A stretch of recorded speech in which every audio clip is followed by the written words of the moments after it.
punish. So that's a lot of like computer mechanisms going on in your brain all at one moment to make the correct decision. Definitely optimized play, but here we are. Vim and Lores versus SAC and Kyna. Here we go. This is going to be loser semis to figure out who gets to go to losers finals and try to make that run into grand finals.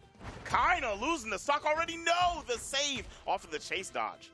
So here's one thing that's really interesting about Kyna and SAC is they've always kind of been, and really most times when Kyna ends up playing with a teammate, is they play the same characters.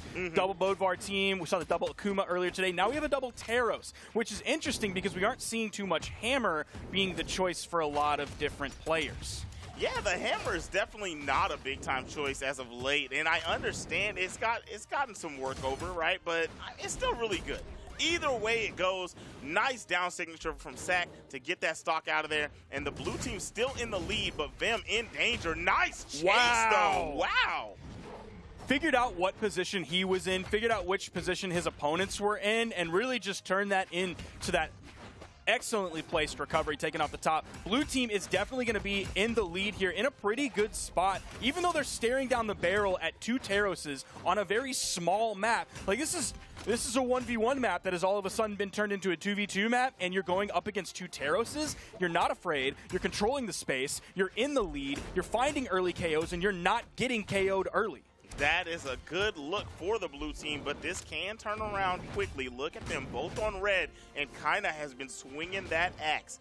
I'm talking, it's dangerous. Anywhere you go, you can catch one of those neutralites at any given moment. Bop, bop. One more time. I think he's landed like 8 of those in the past 20 seconds.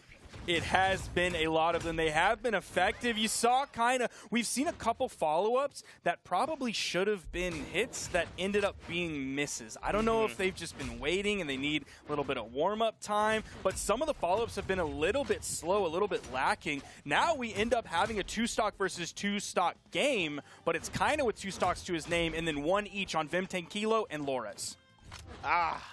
Just shy, wasn't going to be able to make it anyway. Lores was ready with the ground pound. Even if he decided to go towards stage, he would have been spiked into the deep depths of the map. Here we go. He's got the hammer. I don't know how I feel about a hammer trying to fight 2 axes, and it's looking just like how I feel it would. I don't know how I feel about any of Kyna's options fighting into 2 of these players, because like if you're looking for hammer, you're going to put yourself into recovery every time you get a hit. If you're looking for max damage output, stomp side air, the opponent has so much time to react to your stomp side air as it's happening. And especially if they're healthy, you have to do so many moves correctly. Everything else you do has to be correct. They have to make a bunch of mistakes. So that was all but an unwinnable situation for Kyna. Couldn't take it out. That was a victory for the blue team, and we're already seeing a SAC character swap. That's definitely what would have had to happen. A lot of mistakes on the other side. You would have had to, he would have had to put the movement on display and kind of try to make them hit each other while hurting him, and then you go for those Teros KOs. That's a really tough clutch situation. But now, let's see if the red team can keep that from happening and get themselves in the lead. Now, the axe was looking pretty good from Kyna last game. Definitely better than what we really saw from the hammer. I want to look, okay, it looks like the numbers are not coming in, unfortunately, to actually confirm whether or not that's true.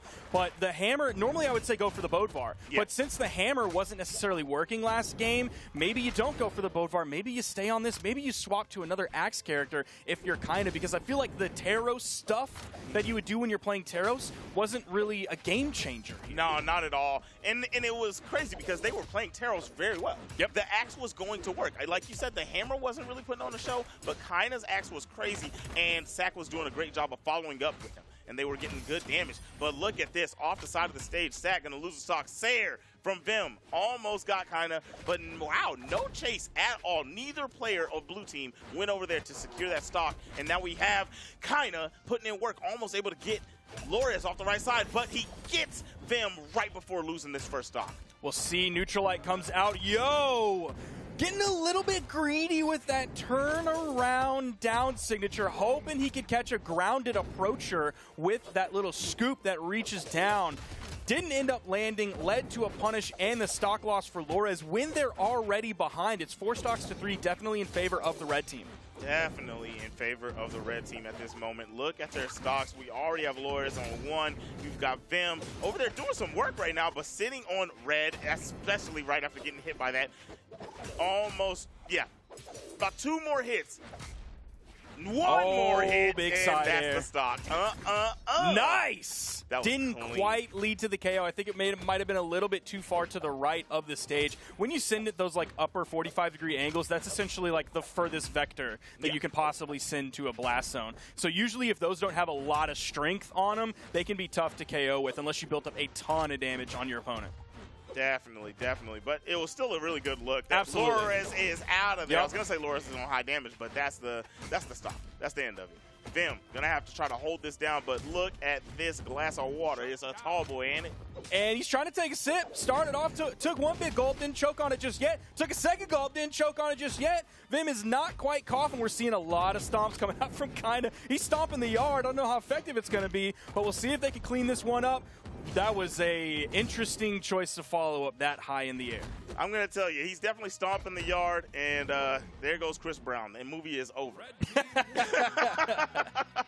Kyna and SAC are going to take that one. I wonder if we'll still go back to that map, because we did see some kind of stock extension. I don't know if it was necessarily early KOs, but there was one stock where Kyna got sent all the way to the left side because he was hit from the right. Still ended up living on that one. So I think any of like the tininess that comes from that map where like lower defense or lower strength legends might be able to KO as quickly as a Teros.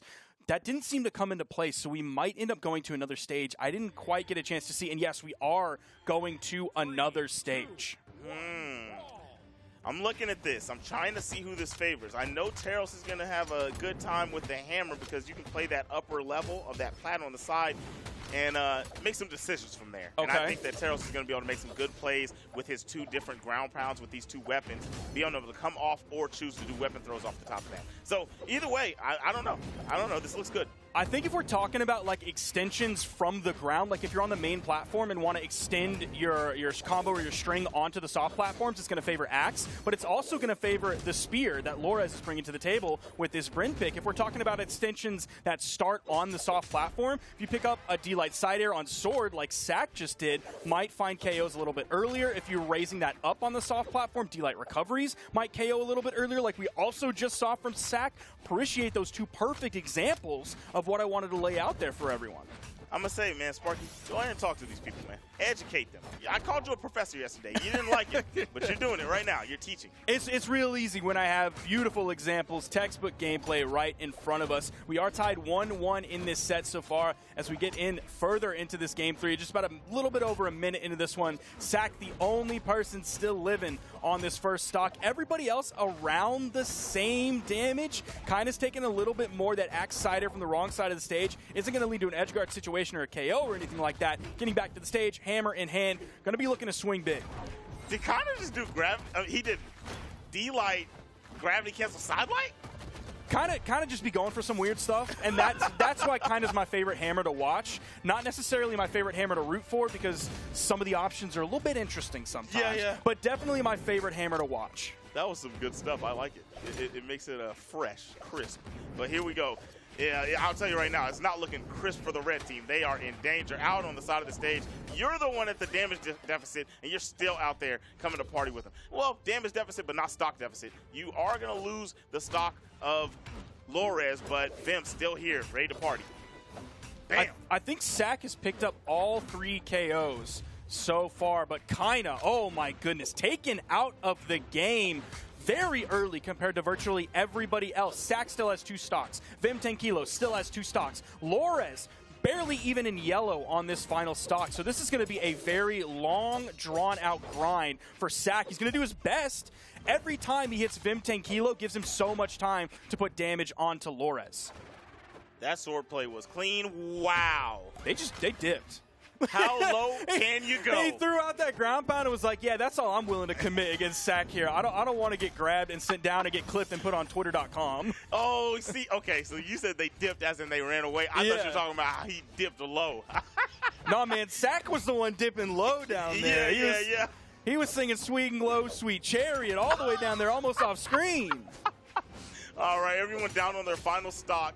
The sword play from SAC has been really, really good right now. I feel like either player, when they approach him one-on-one, has been getting sliced and diced. Nice air from Vim. Comes off the side there. Ooh, backs off. All right, I like it. I like it. You take him back up there with your teammate. You did the damage you needed. He went for the D-Light, waited for the dodge because he knew Lores was going to come in, save the dodge for the punish from Lores. That was incredible. Lores ended up hitting his team. They look like a Jackie Chan fight. Yes. Whoa, got to see that in slow motion. Even though they lost, I got to see that in slow motion. 700 damage from SAC. Did a great job for the team. And, I mean, kind of got taken out a little early on. It was just unable to take a lot of damage. Here we go. Here's your replay. Bad. Nice side air. Dude, they were just anytime he was on the wall. Look at this ground pound. This into the weapon throw. That's what this is. Watch this. Anytime SAC was on the wall, they just like didn't want to mess with him. And it's like, it's because of this right now. What did that save, though? That save was crazy. Oh, my gosh. I didn't get to mention it. We were talking about too much other stuff. But, man, I saw that and I was like, woo-wee. That's some team play. Lores, that was on point. And then you go on this part right here. You look back, the dip low. Yep. They dipped out. Yep. Come back at it again. Lores said, I'm coming down there, man. I don't know where you think you're going. He said you got one. You got one. You're not going to get that again. Come on, man.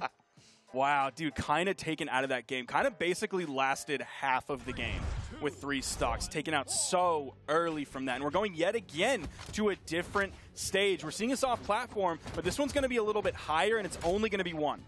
At this point, I don't think either team cares where they go.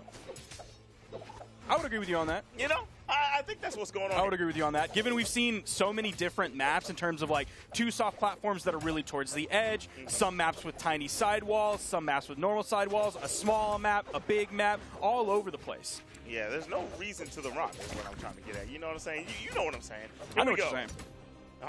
I know they know what Lores is saying because that Spear is talking. Even though Lores has the highest damage, Spears, Lores has been jumping from character to character, doing some good damage, getting put out to the side. SAC, nice combination. Lores, I'm scared for him. Oh, you got SAC out there on the side. Both of them tried the ground pound, no good. Oh my gosh, and Vim had no more resources to even attempt to get back to the stage. A little bit of a jump side air coming out from SAC. Wires are crossed on the red team, but Wires also got crossed on the blue team as V3m is going to ground pound Lores. I swear I thought I was just looking at like one of my 2v2 games because I swear anytime I go for a ground pound off the stage, that's a magnet for my teammate, 100%. Oh yeah, facts. I know how you feel. I was talking about weapon throws earlier. It's homing. It's always going to hit zip. But right now, I mean, we have one of the best throwable weapons in the game. We got the lance in the hand. Vim. He ain't gonna toss it yet, but I'll tell you who's throwing hands. Kyna is throwing the things with this Akuma pick. Nice job. Got the KO on SAC off the top, but here we go. Kyna trying to see what he can do with this new pick. Gets 1 KO out of there. That was not Kyna, that was SAC. They get that over the top. Oh my gosh. As soon as I started bigging up Kyna, I wanted to see him throw the hands with the gauntlets, and he just started getting tossed around and not landing any hits. I think he might be worried about the range, which, like, I mean, you're picking a gauntlet character. Like, you made this choice. You made your bed. You're going to have to lay in it. Sword play, hopefully coming in from Kyna. We saw low damage from Kyna last game. Part of that was because Kyna just hardly existed in the game, but 308 damage from a Teros player. That is rough. Now swapping over onto the Akuma, of course, the Val. So we have a double Val yet again. It's not double Akuma, though, so a little bit of a different skin choice aesthetically for this red team. But we also have the Ulgrim pick. We have a little bit of a different skin as well. No, that's actually going to be the same skin coming out from V3m. Okay, the down air was not enough to get the KO, and now you're going to lose both your player stocks and get semi-even game. Blue team looking good. They can still pull this out, even though they're low on damage here. They've got the weapons. Oh my gosh, nice neutral signature coming out from SAC. He's landed a good bit of those. Kyna and SAC are in the lead on this one, and they need a victory here to push it to a Game 5 situation. Otherwise, they're going to be going home in 4th place, and V3m and Lores will be moving on to that elimination finals. They're in pretty good position to force this into a Game 5. V3m going for the big play. Kyna, nice sword neutral light, didn't push too far. In came SAC, follows up with the side air, gets the KO. D-Light side air, SAC gets the double KO, pushing it to a Game 5 situation. Again, Kyna putting out some lower damage numbers, but SAC is here. SAC is here. SAC is doing the thing. whatever you need. SAC's got it. Nice with the side air. And then, here we go. Wait a second. You've seen it once. How about twice? Clean up both those stocks for the team. You saw him move in, come just off the stage, dodge back, so he didn't end up getting a dash instead of the dodge. That ended up leading to like the sort of mix-up in pacing as the blue team thought that was going to be immediate pressure. A hit was going to come out, a hitbox that you got to worry about. No, just changing up that timing a little bit so you can then hit the D-Light, get the side air, end up getting the KO, forcing this Game 5 situation. SAC and Kyna were going back. These two soft platforms on this map. Big neutral signature. V3m's been looking for some of those signature options. Hasn't found too many of them on the axe. Yeah, Vim really has not landed too many signatures, but oh, here they come. You know what? I like this. You want to change the game plan up here in the closing round. You're trying to throw those bad boys out. You know they can get KOs early, and your team really needs that, especially when you're the ones getting damaged the most. So if you can get a quick robbery, then that might be the answer to get you guys started in this final game. Now, even though on the Kyna SAC team, like, Kyna is definitely the player that we've seen deeper in bracket, definitely has a more successful 1v1 career than SAC does. But so far in this set, SAC has really been carrying so much of the weight for this team. We gotta put some praise onto SAC for this one. Put some respect on his name. You know what I'm saying? Oh, I know what you're saying. I know what you're saying. All right, here we go. SAC trying to get back on stage, still living on that first life. Wants to get Lores out of there and create the true lead. But right now, it's still fairly even. Bam, and SAC is going to lose that first. Lores, the blue team, the team that took the initial lead in the set, is up now. Right there, instantly, Kyna got that stock off of Lores, tied back up. Kyna's really damaged, though, and that's very interesting going in this one, because Kyna is PR3. Look at everyone else in the game. SAC PR12, V3mquilo PR13, Lores PR14. So 3 players all in the same range, and they're playing better than the person who is PR3. Looking at Kyna Ackerman, I don't know if this is maybe an off day for Kyna. I don't know if the blue team is just completely bullying Kyna Ackerman out of these games. I'm gonna tell you, man, it kind of doesn't matter what your PR is when you get this high in the bracket. That's true. You know what I'm saying? Like, if somebody met you here and you're both on the elimination side, I don't think they care at all what your PR is. This is V3mquilo and Lores coming into this one saying, I'm playing against a player, I'm not playing against a number. Exactly. But SAC has definitely been the star of the show. Oh, yeah. You cannot lose Kyna right now. That is what I'm trying to say. You got SAC doing his thing. But if he loses Kyna, I'm not going to pull for a clutch. But this game is definitely doable. They're going to have to choose who they want to get out of there or let the game come to them. But I feel like you need to target somebody. SAC trying to target Lores on the side of the stage, but nice job with a weapon toss-up and recover behind it and make the weapon fall down to keep it safe. Oh, that charged up signature. That's going to give the blue team time to put pressure onto Kyna, because I think they had the same goal in mind that you did as well. Kyna wasn't going for too many offstage plays, wasn't taking too many risks. He would get a hit or two, move back to the middle of the stage. Oh, he's going to fall. He was trying to stay as far away from the blast zones as possible by holding center stage, but then all of a sudden that charged signature completely split the red team up. That gave the blue team the opening they needed. They took Kyna out of the game. Side signature. We have a 1v1 situation. SAC v V3mquilo here in Game 5. This determines who places 4th and who gets to keep playing. Vim has been playing great. I like the swap over to the Lance. That has been the better weapon throughout the set. But the sword of SAC has been the answer. It's pizza time, baby. We're going to Grand Finals. Cap, SAC coming in. Oh my gosh. Yes, it's going to be the Elimination Finals coming up. SAC took so much responsibility on his shoulders towards the end of that game. That beautiful neutral signature coming out, securing that one. That's got to be a big sigh of relief for the red team. I'm sure it was also a moment of celebration. I'm sure some let's goes came out in the Discord chat, but a huge sigh of relief after some rough play, some less than stellar play coming out from